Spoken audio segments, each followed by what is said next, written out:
start us out when you're ready. First of all, I thought Florida State was one of the teams, one of 2 or 3 teams in our conference that refuses to allow you to run plays. What they do is they play passing lanes, they deny everything, and they force you to play out of your comfort zone. I thought when Tylor went in the game, it totally changed the dynamics of the game. He put them on their heels, and he got us in the lane and created offense for us. Evident by, I think someone told me earlier, the first player ever to get 27, 11, and 6. Says a lot about his talent, who he is, what he's capable of being. He makes all of our lives easier if he's that type of player. We need more of that from him, both on and off the court. But he's capable and he's a dynamic little player. Also, I thought what Trey White did to finish the game, even though the numbers don't say it, the way he got those 7 rebounds and the way he defended down the stretch of that game, we're not winning that game if he don't come up with big rebounds. Brandon had another very good game, but he still got more he can give us. But he played well. Mike James drew 19 fouls, went to the free throw line 19 times.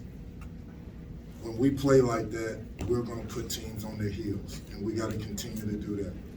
By no means am I satisfied because there were mistakes made in the end of the game where we were, I don't want to say rushed or panicked, but we wasn't composed. And we worked on the press for 3 or 4 days and worked on the pressure for 3 or 4 days to be able to be composed. But we'll learn from it and we'll try to get better at it. Questions? Yeah, Kenny, not that Tylor needed to start to have such a great game tonight, but just wondering if you could walk us through that decision to not start him when you're down Sky and Hersey. It's my decision. Simple as that. I like the way we played the last game, down the stretch of the game, and we were big, strong, and we had Trey and Mike and Curtis in there, and they played well. So we'll try it again. Do you think that him not getting the opportunity to start might have been some inspiration for him coming out as hot as he did? If we could figure out that young mind, we'd all be geniuses. So I would hope that it inspired him, but whatever it did, 27, 11, and 6 speaks volumes, but not just the numbers. His impact on the game says a lot.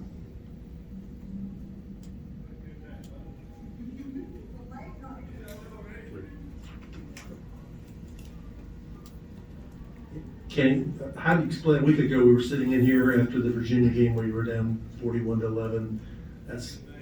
Was one of the rougher games of the year. This might be your best performance of the year. How do you explain the jump in a week? I will tell you, Rick, that young people, you can't predict when they're going to do what they're going to do. You just got to keep grinding. You got to keep pushing them. No matter how bad it gets, you can never give up on them. You just got to keep fighting, because the second you give up, they feel it. And regardless of what anybody else says, I say this every game, I believe we're going to win. I believe in my team.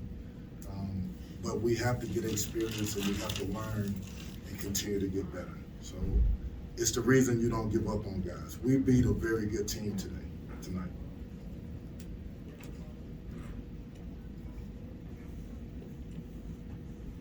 No more questions.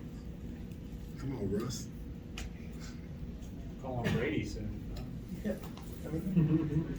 In addition to those two, like Curtis and Mike also had almost 20 each. Talk about their contributions. I thought Mike James played hard. I thought that he was a force to deal with. He drew fouls. He drove the ball hard to the basket. His jump shot wasn't going. He shot one with the floor spaced. And I said, Mike, why are you doing that? We just made 3 in a row driving it. You're going to have your success by driving that ball, putting pressure on the rim, putting pressure on the lane, making their team collapse, and if they're not there, finish the play. Curtis, I thought Curtis was very good. Got to get better handling the pressure of the press.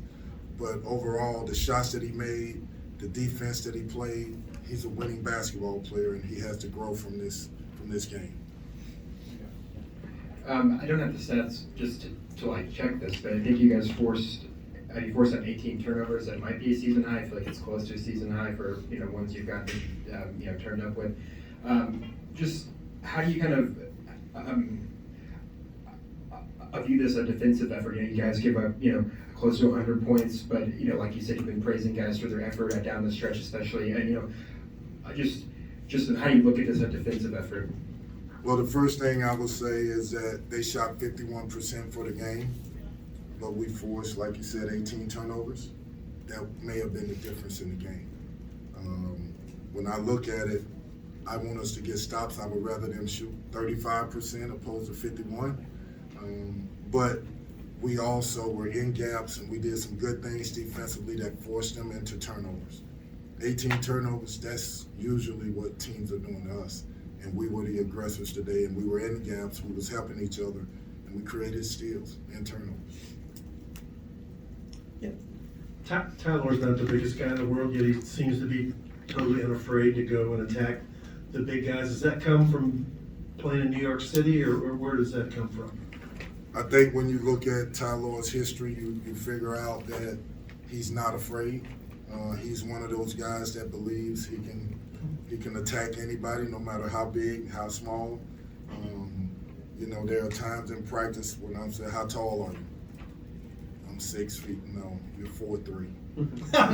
So at 4'3", you go in there and challenge people. They're blocking your shot, or you can't get a pass. You have to make sure you get the spots on the floor. And he comes back and said, "Coach, I'll show you." And he'll block a shot, a Brandon shot. He'll go up and try to dunk on somebody. He's one of those kids that is fearless, but he wants to show you that he can handle anything you throw at him, or any height. It does not matter to him. Coach, over the last few games, you guys have been fighting back towards the end and continuing to fight toward the end, pushing the ball, trying to score. Seems like the guys are trying to do that again late in this game, going pretty fast. How'd you get them to slow down to control the game in order to win it instead of trying to come back? Great question. Couple things. One, I talked about, if you really want to win, do you really want to win, guys, in the huddle with 6 or 7 minutes to go? Then you'll play with more poise. You won't look erratic. You'll be more under control in what we're doing. We get a fast break. We just scored 3 times in a row. We got 3 stops in a row. Let's take our time and get a good shot. Let's not play too fast. Let's not make mental mistakes. If you want to win, you give them 1 shot. We get the rebound. We go down. We control the game. That's how we tried to finish the game. Sometimes it was good. Other times we were a little erratic. But overall, we won a game. I mean, it says volumes for what they've been through and how they accomplished this game against a very good team. Anything else for Coach? All right, thank you all. Thanks, guys. Thank you.